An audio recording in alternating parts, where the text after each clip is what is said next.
Greetings, all.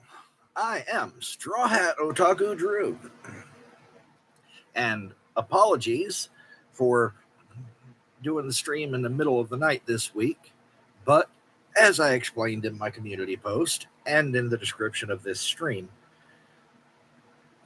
it was just too hot. I came out here, started trying to get everything set up for the stream. Excuse me, around 11 o'clock this morning, and within 10 minutes, I got sick from the heat. I had to run. Well, nothing pretty and nothing you probably want to hear about. But let's just say it wasn't good. So I made the judgment call that when it's this hot, stream is going to have to wait until nighttime when the temperature comes down. Fortunately, the temperature is down, and here I am. So let's go ahead and dive into our episodes, because we've got 2 episodes and the new chapter to check out. So let's not delay this any further. Here we go with episode 1103. As soon as it decides to load.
Okay.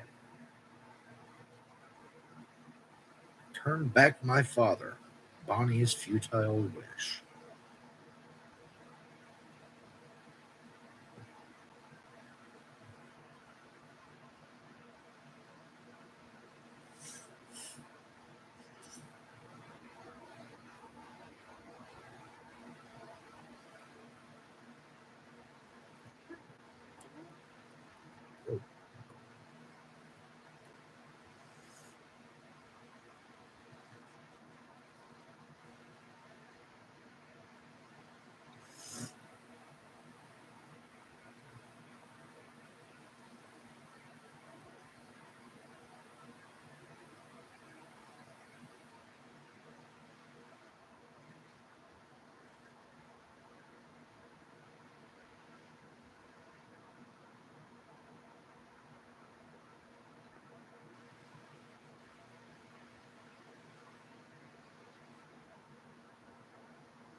What was it?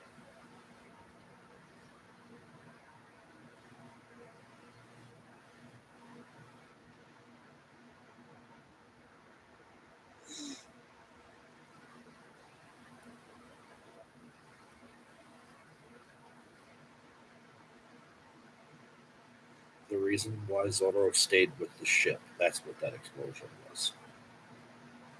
Oh shit.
Lilith seems a little too excited with this.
What, we're leaving already? Shit.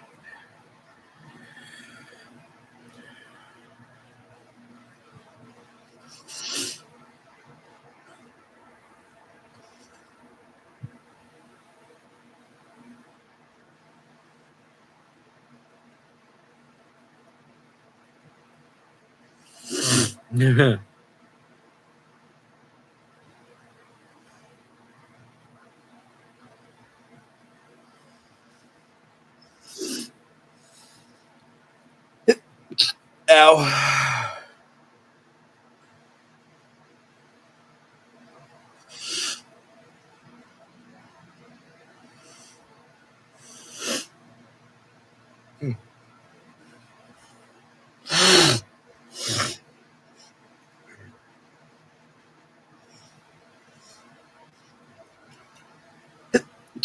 Ow. Oh, damn allergies.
Woof.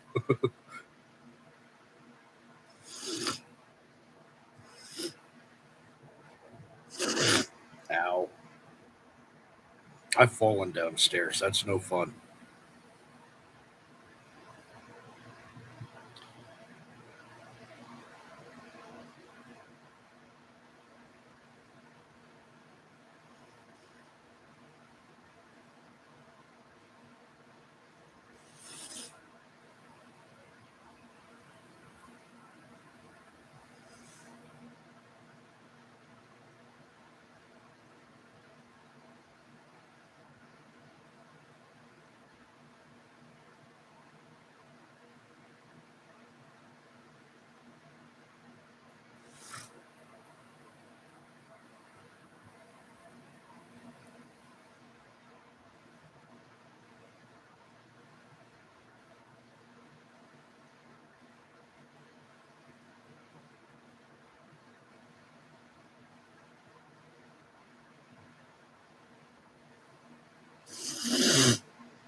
Yeah.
So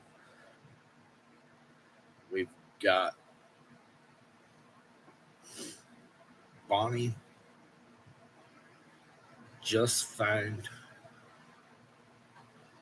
Kuma's memories, but has yet to see them.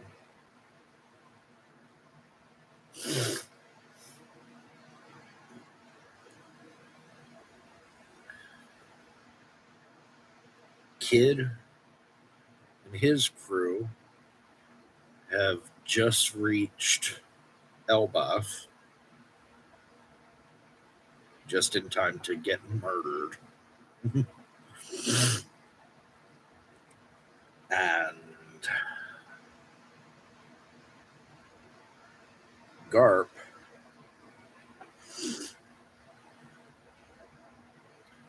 just showed up to pick up Helmeppo and what's her face that is clearly in love with Kobe, so they can go rescue him on Hachinosu.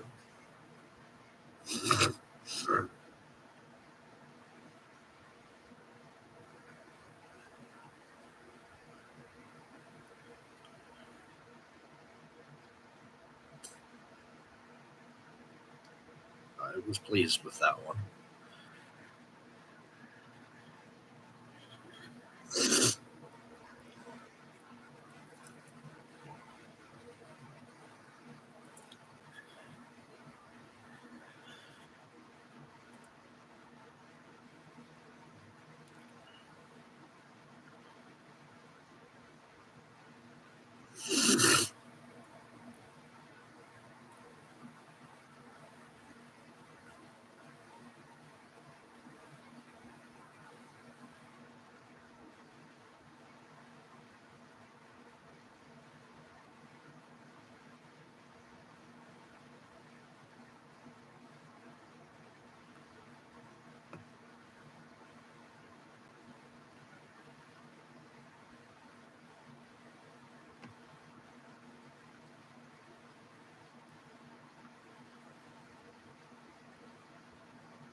Okay.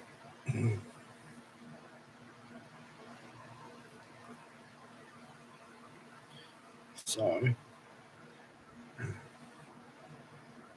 let's go ahead and dive into that next one. So 1104.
It's not time for the flashback just yet, but it's coming.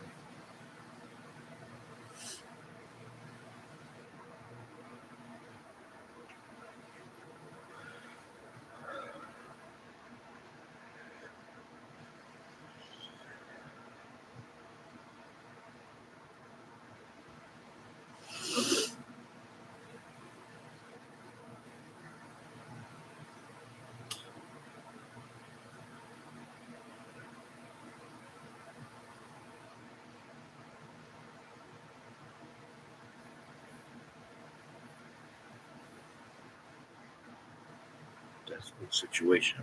Sarah from Small Blue Talk.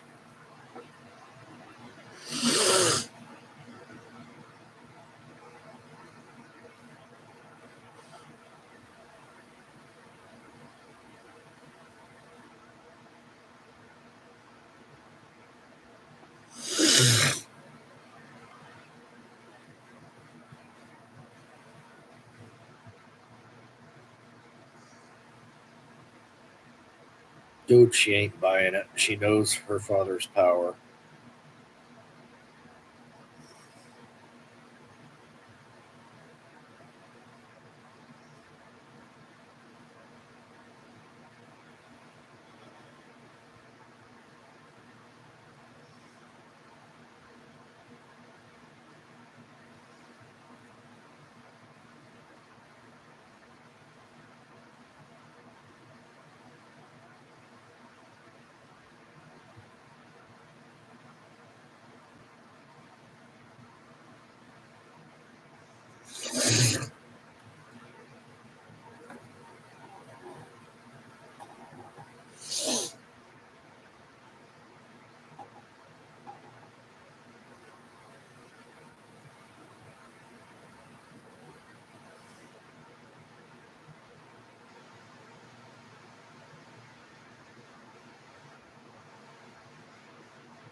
Mm.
Shit.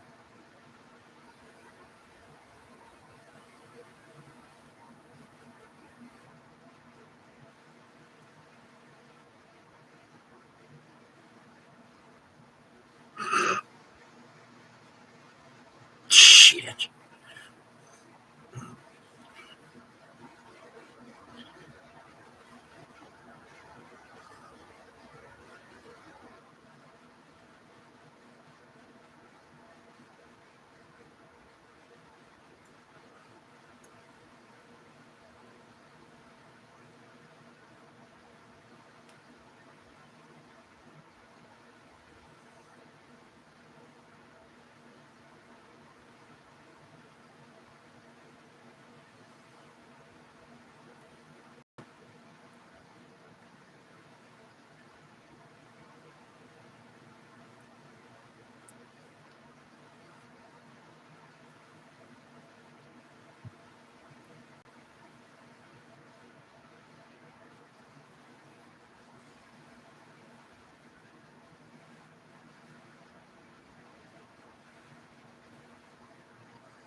Yeah.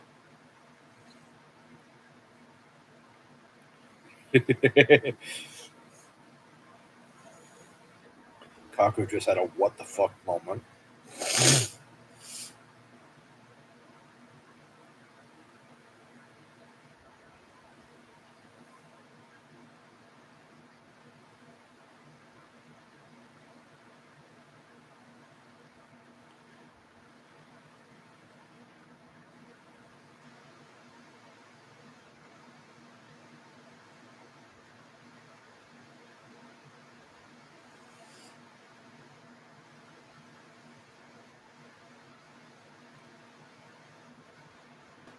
Oh shit.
Fuck. Okay. I knew that was coming from the manga, but holy shit, Stussy was creepy as fuck in the anime there. Damn. Just the saccharine sweet voice and all of that, coupled with the way she was animated, just holy shit. Damn. Um, wow. That that damn. Woo. Okay, yeah. I liked that. Damn. Stussy gave me fucking chills there. Wow. Wow. Okay.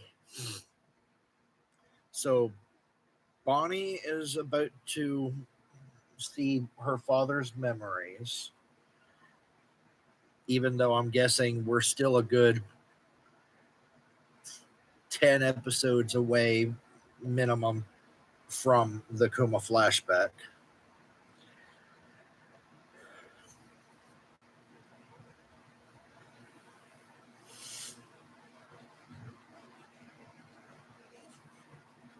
And let's see this.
So that was a really good episode.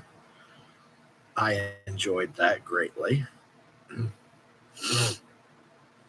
um, I don't know what else there is to say that I haven't already said. So, without any further ado, let's get on to the main event. All new manga chapter 1114.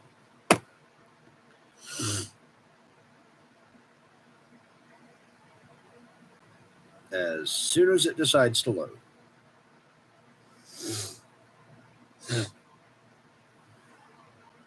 Oh, come on now.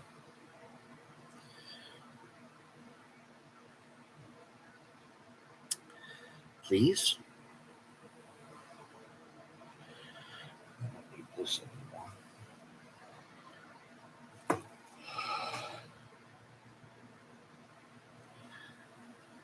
Wow, Stussy. Damn.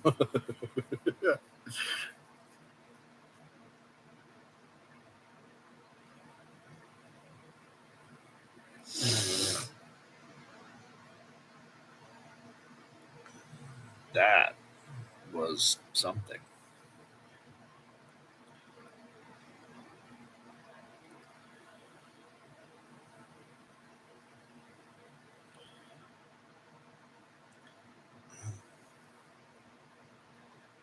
So, yeah, I am pleased with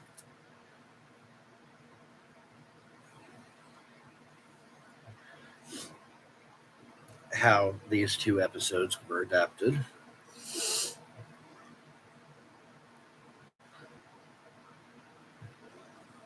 For the most part, the animation was amazing. And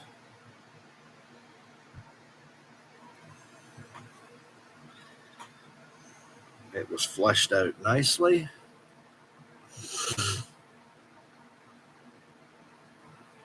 So, yeah, I like.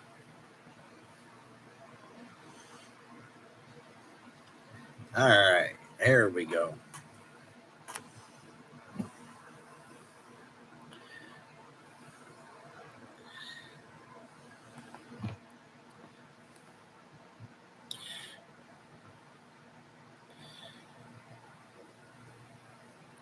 Well, let's see. We have a new installment of the cover story here.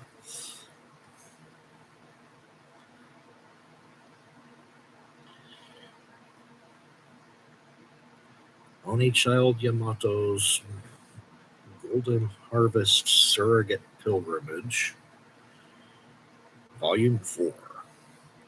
Go enshrine this sword at Hakumai's Senma Shrine in Yasuie's stead. That is your surrogate pilgrimage.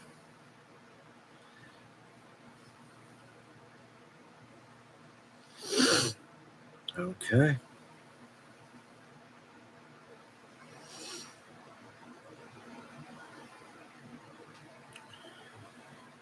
Right then.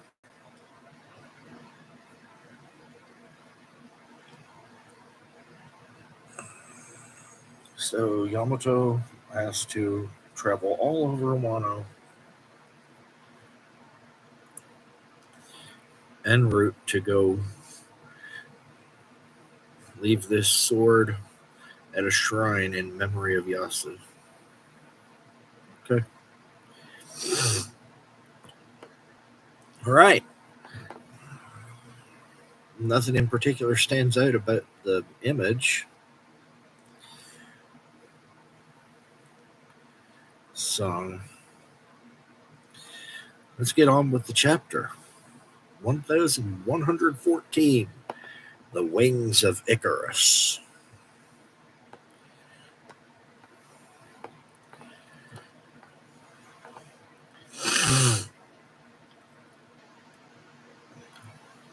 Starting at Navy HQ.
damn.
Oh, damn.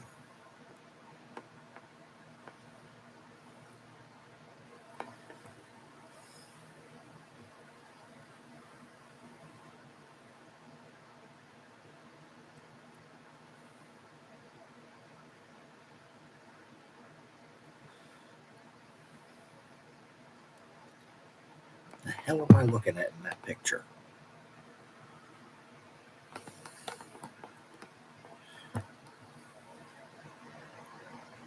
Oh, okay.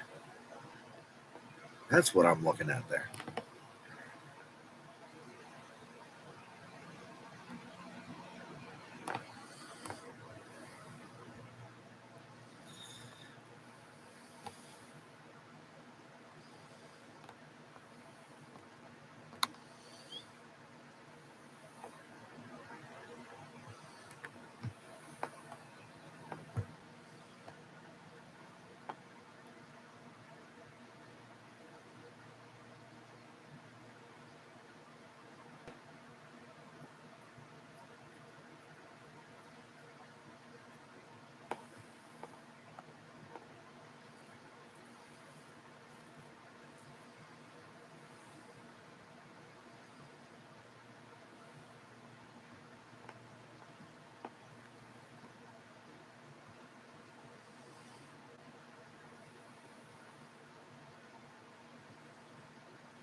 Hmm.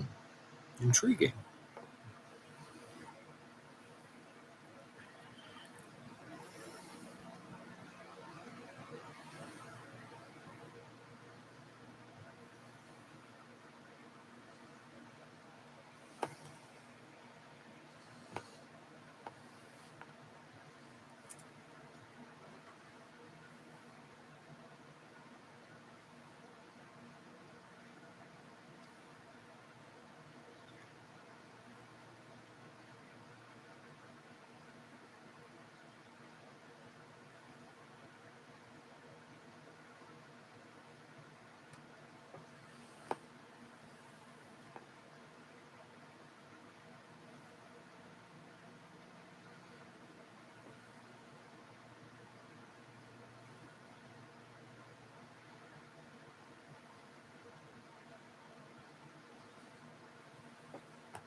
Okay.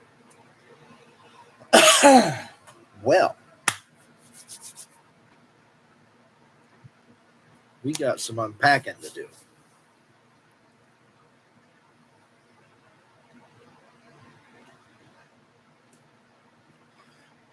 So, no reason to reanalyze the cover story. I looked at that hard when we first started the chapter. But we start the chapter itself with reactions all over the world to Vegapunk's big eye opener at the end of the previous chapter, that being the world is going to sink into the sea.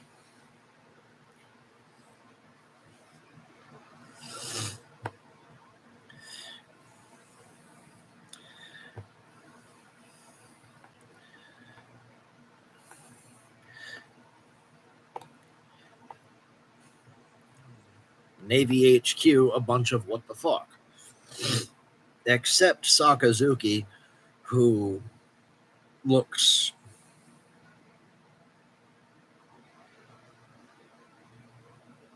pissed off, but he looks pissed off in a way that this is something he might actually have thought about, and now Vegapunk is confirming for him. I don't know. He has that I've been lied to kind of face.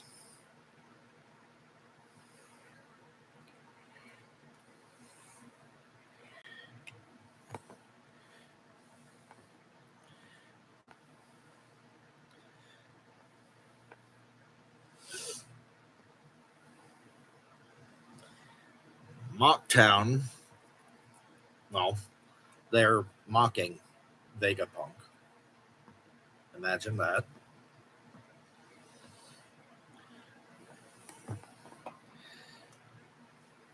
Water 7, we see Paulie,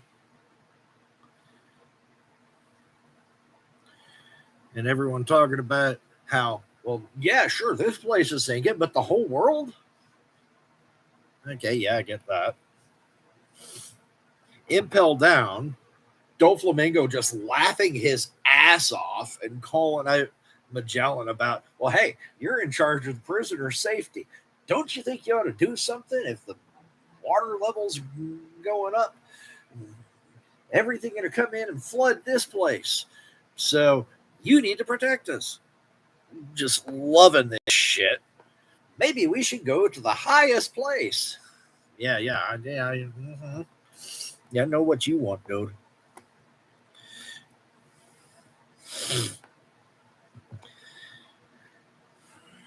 Fishman Island. Just talking about, well, that sounds ridiculous.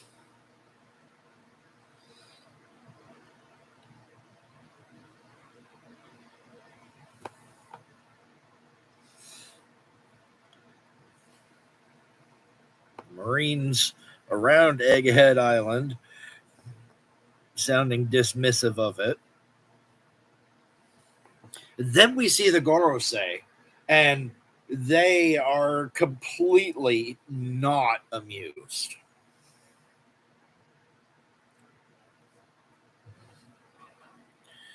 In fact, they're even more hell bent on getting this transmission stopped now. So,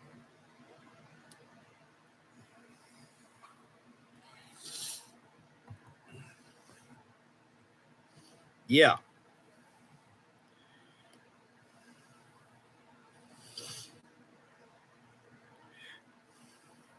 Destroy the transmission transponder snail. In fact, destroy any life form you can hear. Everything else is secondary.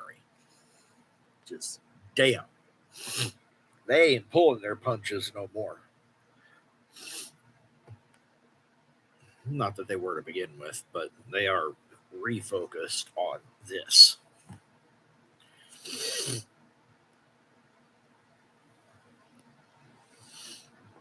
Then the transmission continues, making it clear this was recorded days earlier. So I was wrong, as was whoever it was, whatever channel I originally saw make the observation that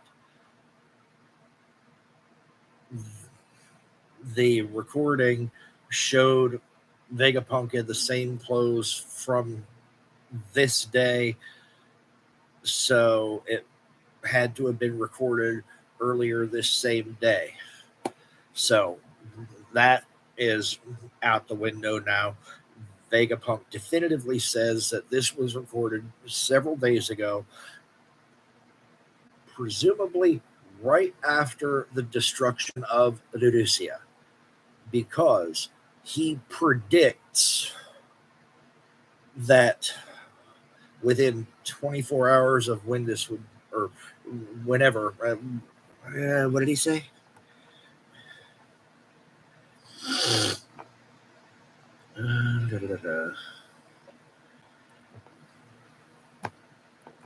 Was it within 24 hours?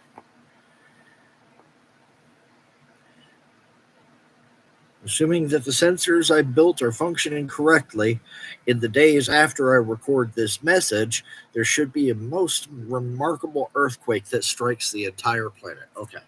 So he's saying within days, this earthquake is going to happen. And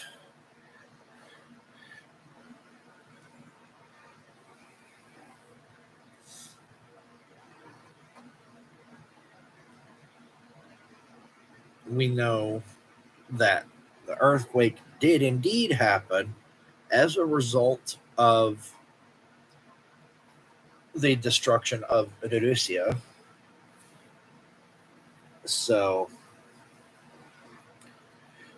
clearly, Vegapunk recorded this after Laodicea was destroyed, before the earthquake.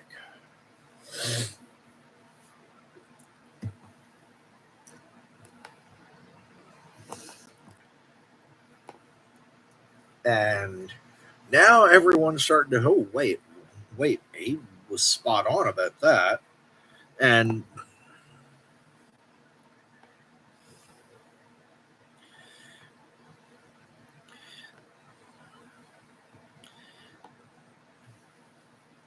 he admits that the earthquake was not natural. At this point, Gorosei really getting pissed.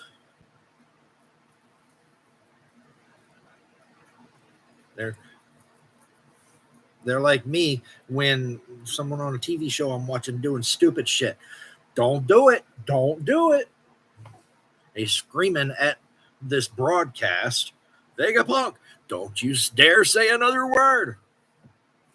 Even though this is a recording, he couldn't stop in heedance to your words, even if he wanted to.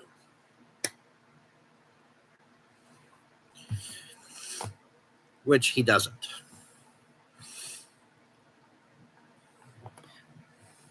But as the broadcast is going on, we see Saturn attacking the Straw Hat group, defending Robin. Robin herself has woken up and uses her powers hilariously to create a protective web made of her arms. I love it. She's keeping a spider out with a web. I approve.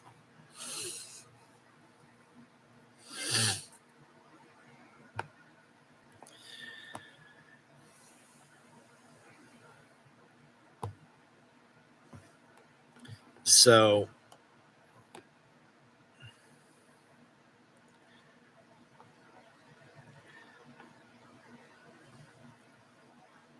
that point, looks like Saturn gave up on trying to take down Robin and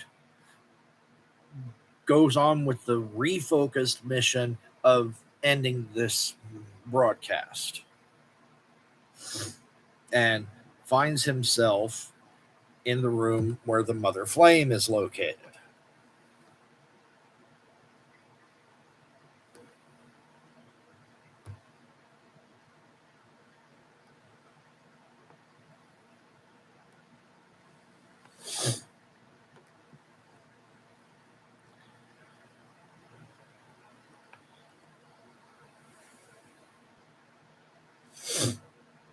Now,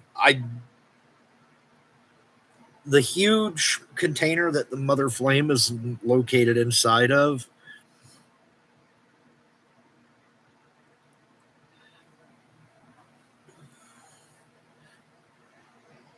there's an interesting little pun on the container that I noticed. And usually I'm not the most observant guy. I usually don't catch little hidden stuff like this until someone else has pointed it out for me. But I caught this one.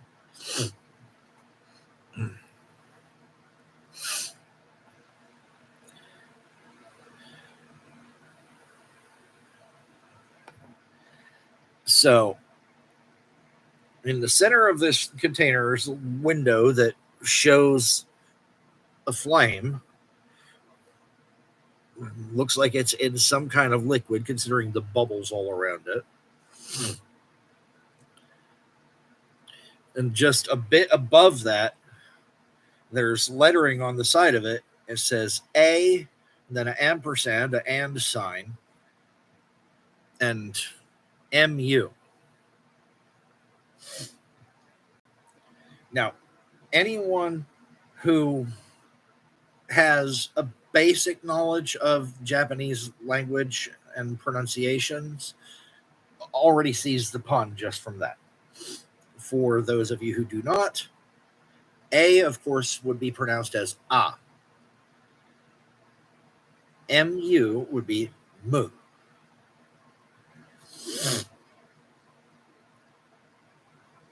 Ampersand or and in Japanese is to. So A and mu, it would be pronounced as atomu or atom. So nice little pun there. Atom, atomu.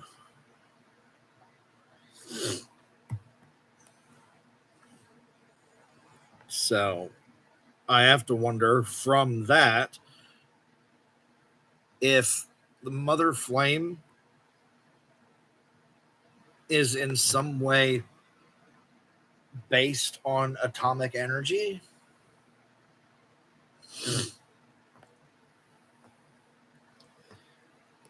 If it's not atomic, why would Oda Sensei put the atom pun on the side of that?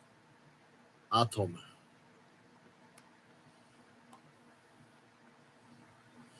I don't know. But anyways, so we see Saturn revert to his human form in the lab with the Mother Flame. And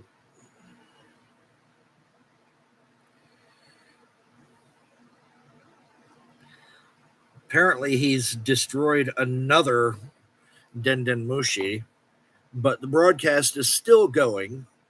So he said, not that one either. And still communicating with the other Gorosei. Psychically, he's calling to destroy every last sign of life in the lab.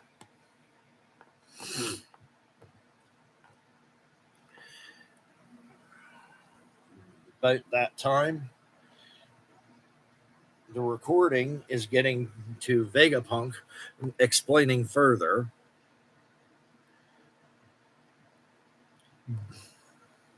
just what is happening to this world. And he begins to explain the Void Century.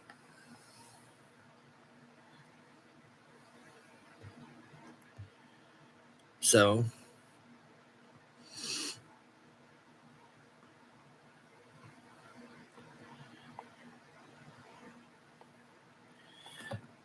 and he really is going into more detail than I expected on the Void Century.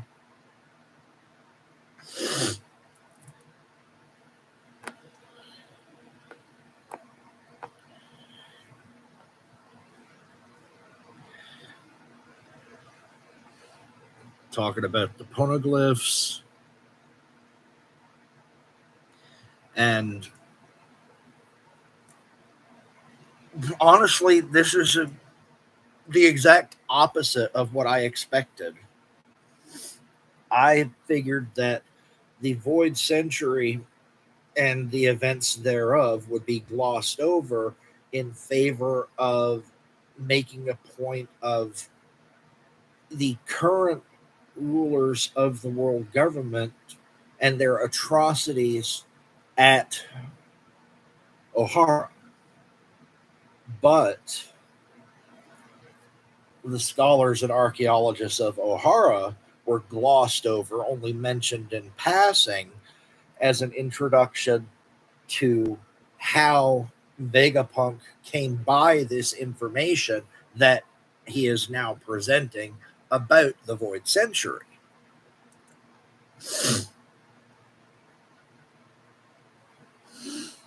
So,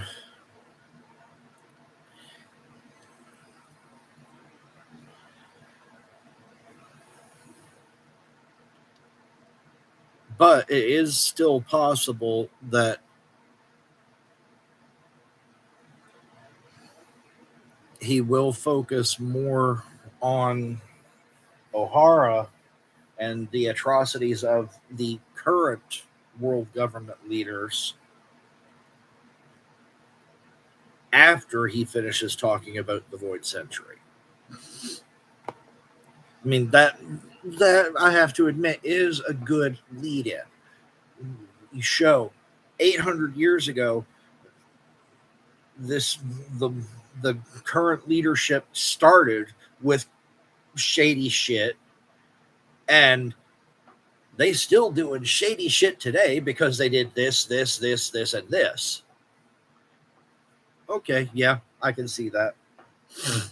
I mean, there's the as I've said all along, just the shady shit from 800 years ago is not going to convince the average person.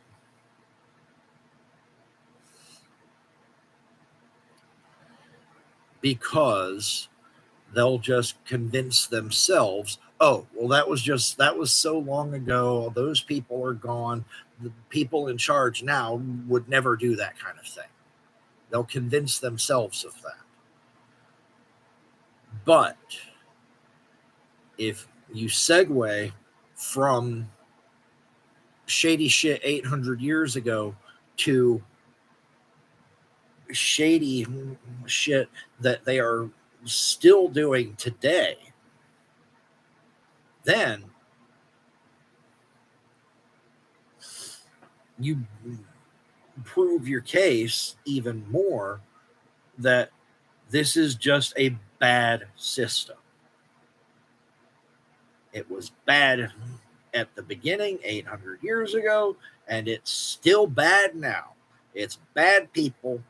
They need to go. So, yeah, okay.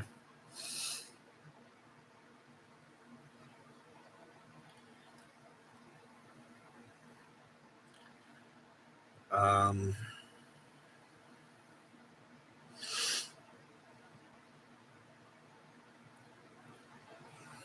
so, as Vegapunk starts talking about the Void Century, we get more reactions. I was surprised to see Orange Town. Pleasantly surprised. That's been a minute.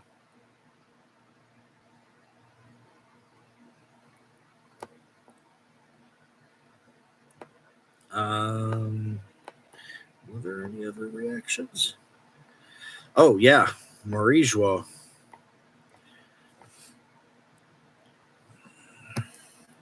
So Vegapunk starts talking about the poneglyphs of the Void Century and all that, and we cut to Marijua with the Tenryubito losing their shit. What are you doing, Davy? Make him stop talking. An execution is too good for him. Bring me his body. I'll mutilate the corpse. That's a sick fuck. But okay. Then something that intrigued me, there's this one Tenryubito chick here. Just Void Century? What's that? So the majority of these Tenryubito seem to know what Vegapunk is about to reveal. But this chick here, she is not in the know. And she looks like a normal person. She doesn't have weirdly exaggerated features or anything like that, like the majority of the Tenryubito. I wonder if by making her look so normal, Oda Sensei is giving us a clue that this woman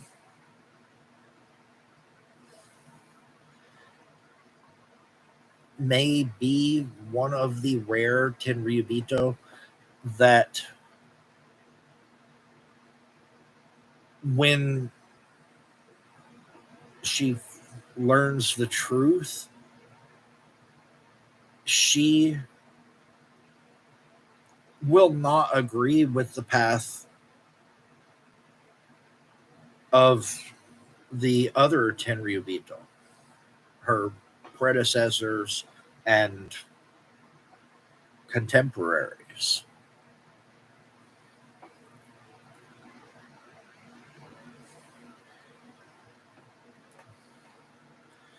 So, I mean, how could you? How could you hear this kind of shit? What I'm expecting this broadcast to cover. How could you hear this and not be appalled? Not want to see these horrible people get their comeuppance. So that one panel right there with this normal looking Tenryubito woman who is completely unaware of the Void Century. Could this right there be Oda Sensei setting it up that we will have an ally inside the Tenryubito now that Mjosgard is dead? We'll have someone else that is a friend amongst their numbers. It's food for thought. Let's not forget this lady.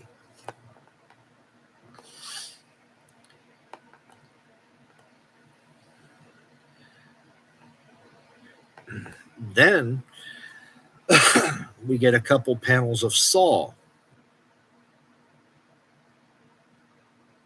And he just laughing.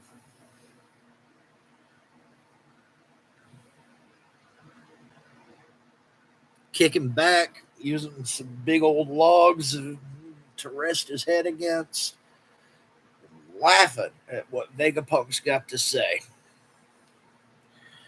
We'll be seeing you soon, dude.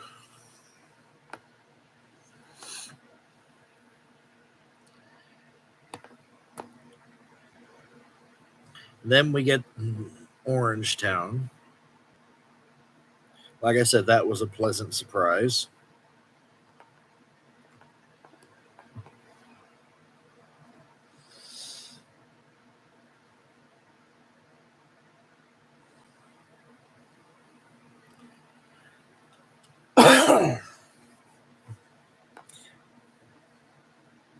Robin seems very interested in what Vegapunk has to say in the broadcast.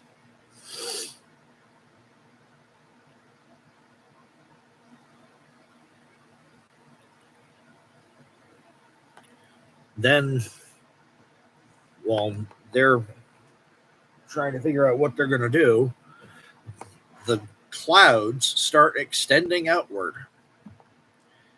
And we learn that this was Edison's plan to extend the clouds further so the Sunny would be able to go out above the ocean to drop down rather than falling down onto land. Sound plan. I want to know how they're going to make 100% sure that it lands right side up. The structural integrity should be okay because of the strength of the wood of the atom tree that that the Sunny is built from.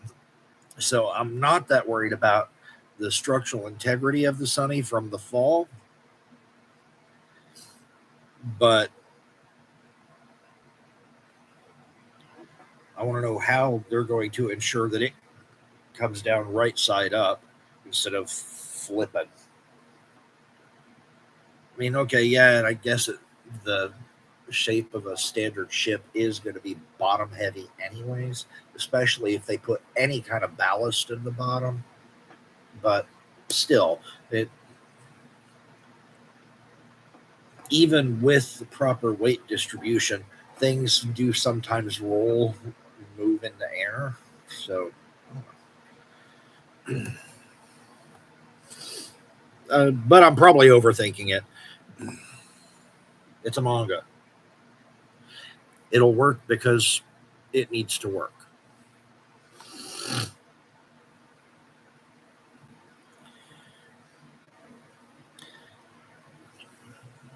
Like Stussy, apparently Edison is now planning on staying behind to ensure the others escape.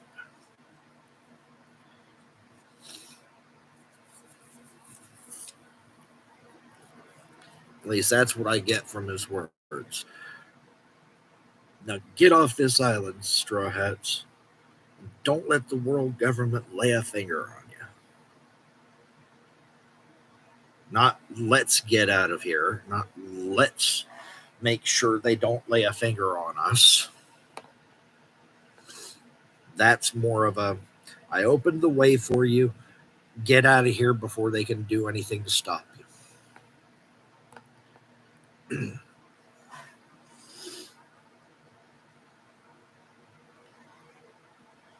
So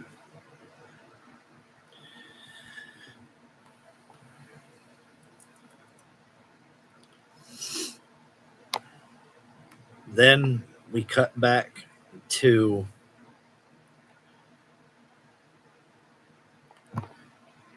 Vegapunk's broadcast for a moment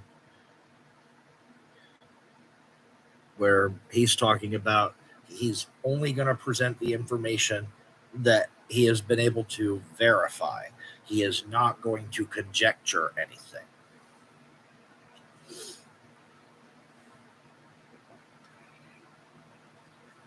Conjecture and supposition have no place in this broadcast. This is only verified fact. So that's good to keep in mind for us readers.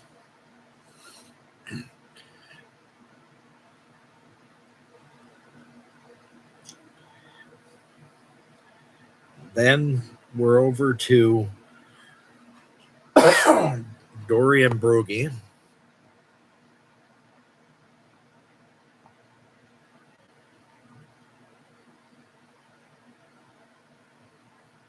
And apparently, things are not going well with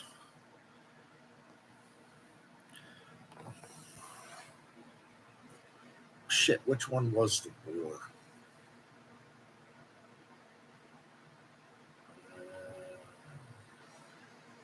Not Saturn.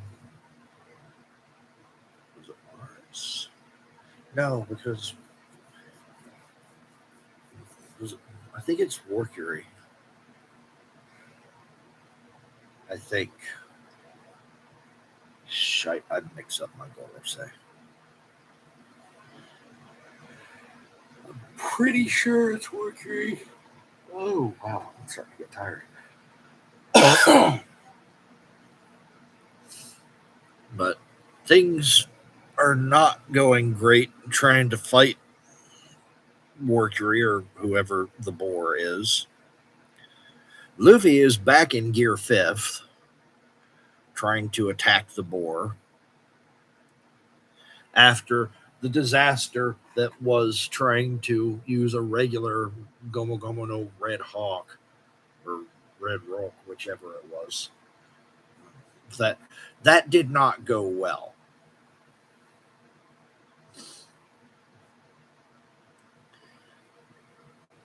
But now Luffy's in Gear 5th attacking the giant pig.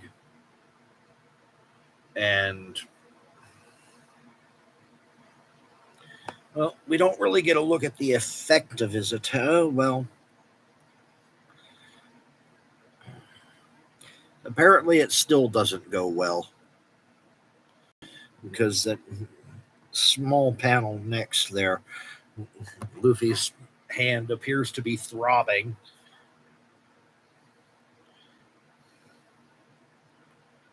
And on fire.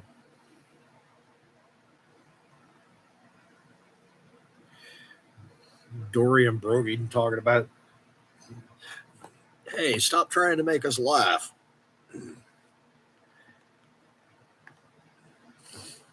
Meanwhile, we have voiceover going on the whole time of Vegapunk's transmission talking about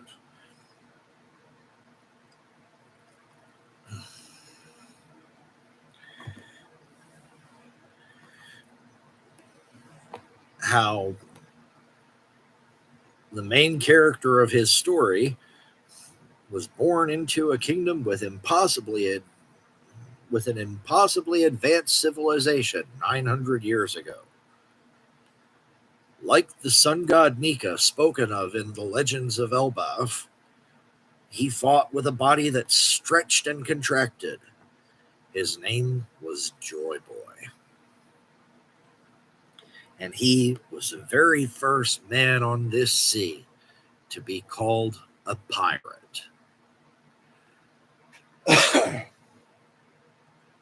So everyone's been guessing that Joy Boy was probably a pirate ever since we've heard the name.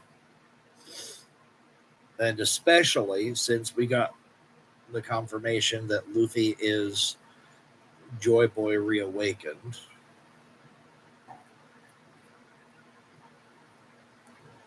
Reincarnate, or however you want to say it. But I don't. Actually, I think one person wanted to say it was maybe the Hidden Island.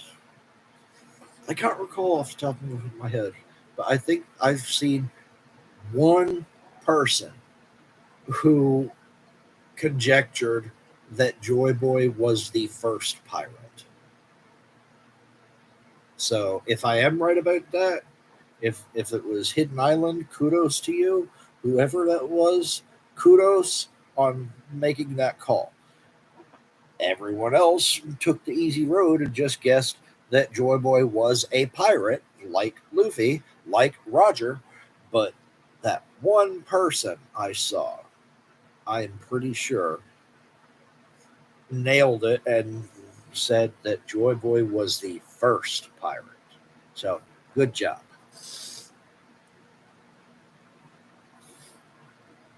So, unless I'm missing my mark, the next chapter, we're going to get a Joy Boy lore dump.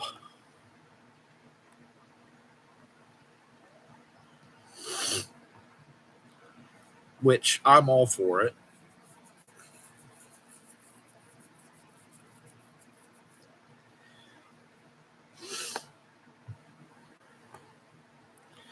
New chapter coming in 14 days, according to the official website. So, yet another break next week. Gotcha. All right. Well, that I think pretty much covers it. Do I think this cover story will be as crazy as the last one? I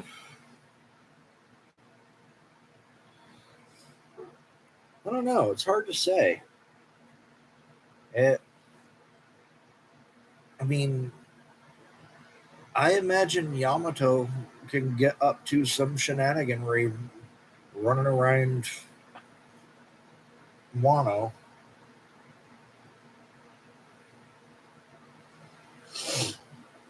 Um, so, yeah, it could be a pretty crazy cover story. And with all the predictions I've seen, people talking about now that Blackbeard is going to know the location of Pluton being beneath Wano, he's probably going to show up there going after it. And if that happens, yeah, shit going to get crazy. So, yeah, I can see this being another wild cover story.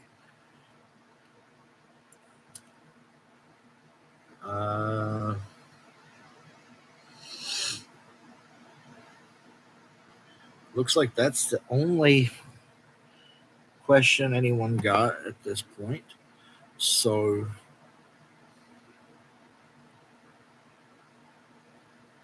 I guess I'll wrap it up there. Um, Share your thoughts down below and answer to Lenar Shakirov's question. Do you think that this cover story going to be crazy? If you're watching this later, go ahead and share in the comments. Do you think it's going to be a crazy cover story? You think it's going to be a dull one? Somewhere in between? What about the chapter itself? Did you like this chapter? Where do you think it's going? Do you think I'm right that the next chapter in 2 weeks is going to be another major lore dump? We're going to learn a bunch about Joy Boy.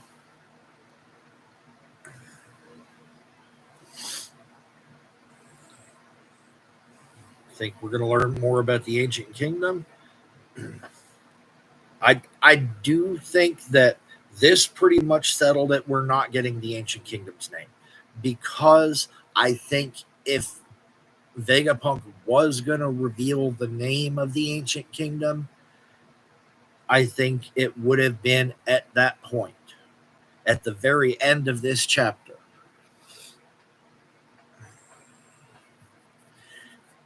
"100 years ago, the main character of this story was a person called Joy Boy. He was the first man on the seas to be called a pirate, and 900 years ago, he was born into an ancient kingdom with technology beyond anything you could imagine today. The name of that kingdom was..." No, if Oda Sensei was going to drop the name of the ancient kingdom here via Vegapunk, this is where it would have been. So I feel confident this has settled that. The absence of the name of the ancient kingdom here has settled that in my mind. We will get that reveal at another time, and it will come from Robin. Vegapunk might be carrying on O'Hara's will to a degree, but Robin is the last child of O'Hara, and she is the one that truly needs to fulfill it by finding that information and by being the one to truly reveal it. So, yeah, we ain't getting that here. And I already feel vindicated about that, even though the broadcast is still going, so I could technically be wrong. I still feel that ship has already sailed. If it was going to happen, it would have been right here.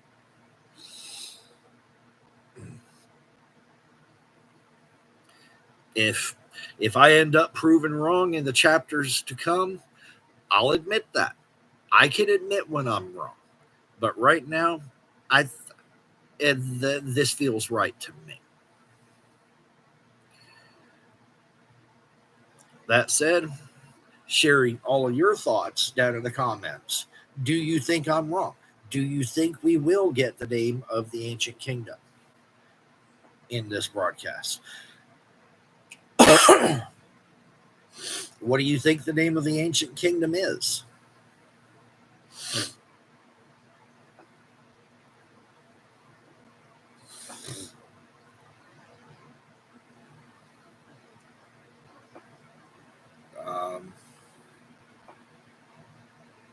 What do you think Vegapunk was so insistent on people having visual Dendenmushi for here? Because so far, everything he has given, there's been nothing visual about it. Is it just Vegapunk's ego that he wanted everyone to be able to see him? Or does he actually have something important and relevant, some visual information that proves one or more points that he's going to make that he needs the people to actually see? Because at this point, there has been nothing that has not been sufficiently conveyed with audio alone, just from what Vegapunk has said. So, what do you think? Do you think I'm right in what I've been saying the last few weeks? That the part that's going to necessitate the visual Dendenmushi is that he is going to broadcast Kuma's memories?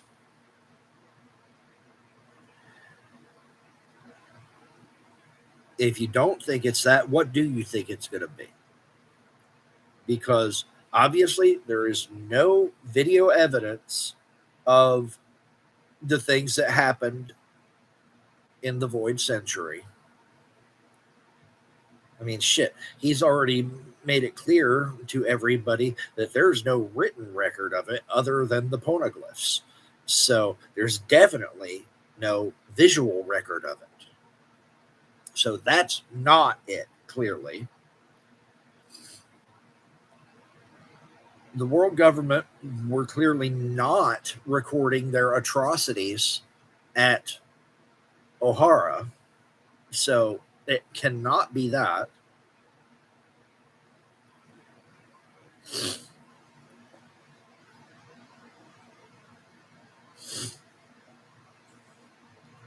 So the only thing I can think of other than Kuma's memories would be some recorded visual record that Vegapunk himself made of Saturn and or the Gorosei or other representatives of the world government ordering him to create various abominations to further their shady shit. So, yeah, that's the only thing I can think of other than Kuma's memories. And while such a thing would be somewhat damning,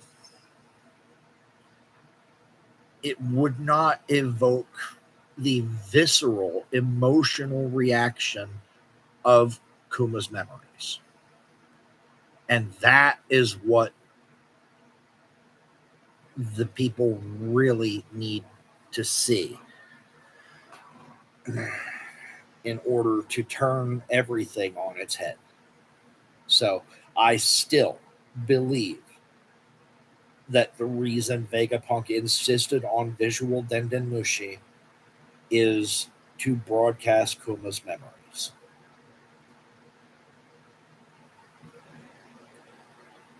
Song. We shall see. In the meantime, I want to thank you all for hanging out with me. Hope you enjoyed it as much as I did. I will be back in 2 weeks for the new chapter.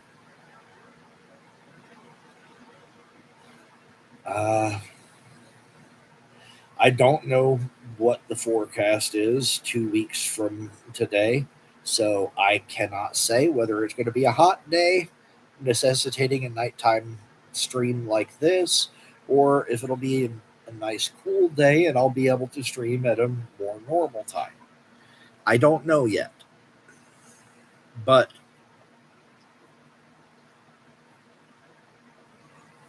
God willing and the creek don't rise, I shall see y'all in 2 weeks. It'd be nice if I could get stuff working that y'all could hang out with me sooner for a video or whatever. But I'm not going to make any promises on that, even though I want to do it.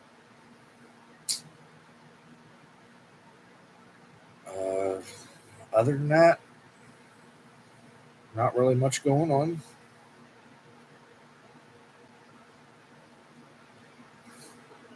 Now that the community tab is working for my channel, I will try and post on there more in these times that I'm unable to, in times when there's not a chapter react to or any of that. And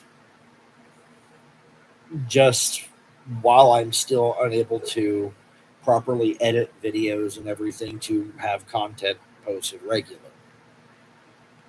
But again, I will put out a call if anybody wants to edit for me on a volunteer basis, because I cannot presently afford to pay. I promise payment in the future when I do have money for it, and I will put that in writing.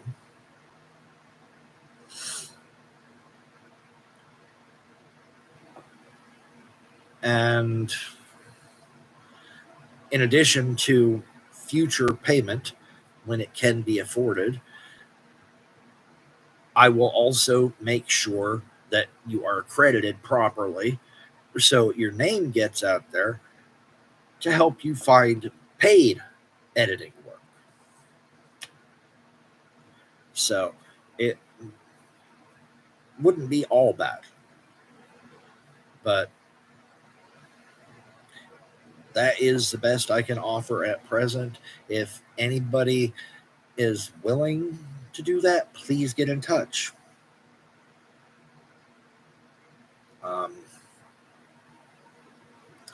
Aside from that, I just want to thank you again for hanging out with me. Hope that I'll see you all down in the comments sharing your thoughts. And I hope that you'll join me again next time. Catch you all later.